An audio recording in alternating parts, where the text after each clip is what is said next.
Oh, hello.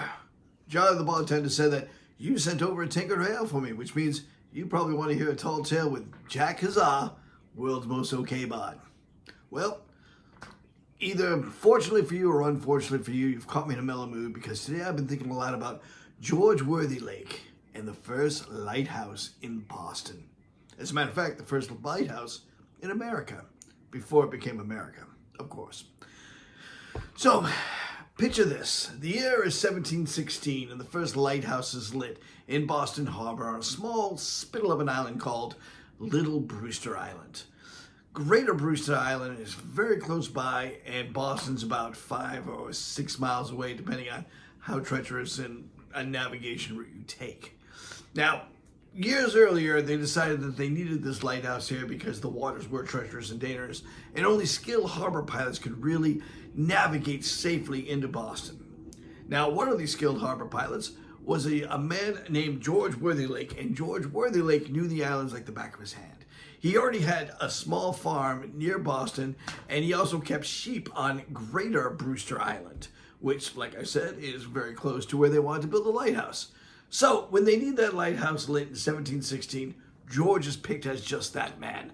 And he's a great pick. Not only can he keep that lighthouse going, and also be a great harbor pilot, but he also had other income because at the time they only put aside 50 pounds, which was about $16,000, to pay for the lighthouse. He did get a raise the next year, but he still had all that other income. The sheep, which drowned once on Greater Brewster Island, they got stuck on a sandbar and were consumed by waves. Bad sheep keeping. And his small farm, and of course all the money he made with captains who wanted a skilled harbor pilot, or in rough weather when they needed a skilled harbor pilot to come on board their ship, which was very dangerous, by the way. The only way out of those ships was usually a small sloop, not much bigger than a canoe, because you wanted to use that to get from the island to a larger ship. You couldn't just dock a large ship on Little Brewster Island. All that's well and good until they go into Boston for a sermon one day. Now, they were religious people and they did not have churches on the islands at that time.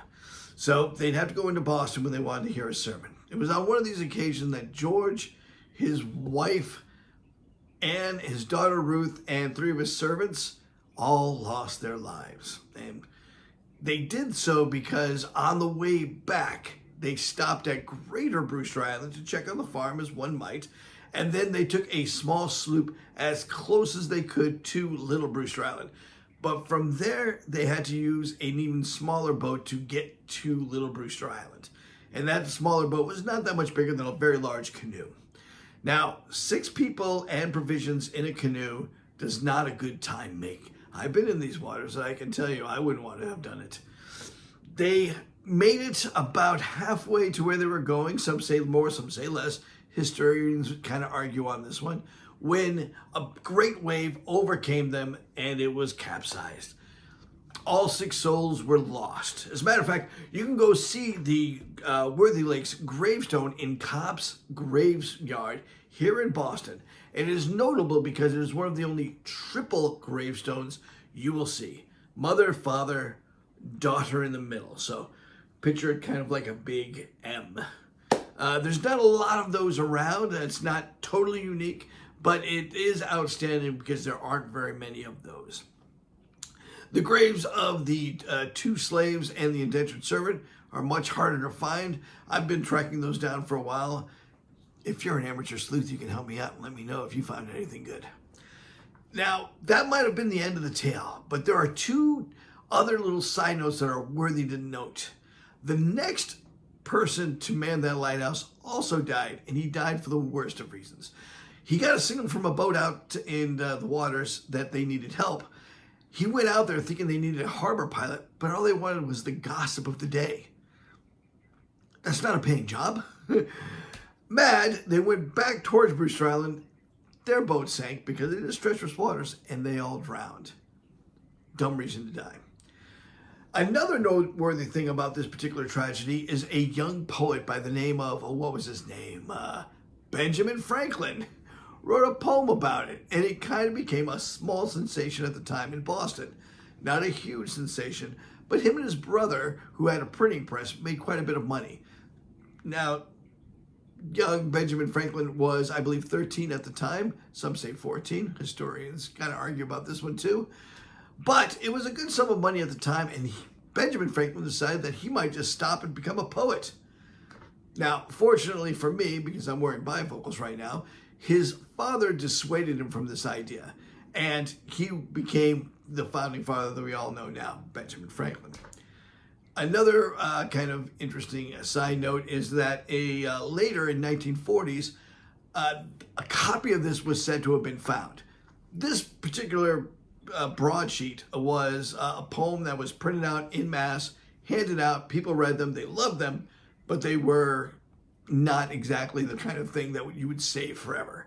They might make it to the outhouse and not much further, or they might just be crumpled up, lost to time. So when a copy was found, it was a big deal. Local historian by the name of Rowe authenticated this. Now, here's the rub of it. Rowe is a little bit like me when it comes to loving the idea that these things are found. History is better when it's kept to facts, though, and the fact is, this probably wasn't an actual copy of Benjamin Franklin's poem.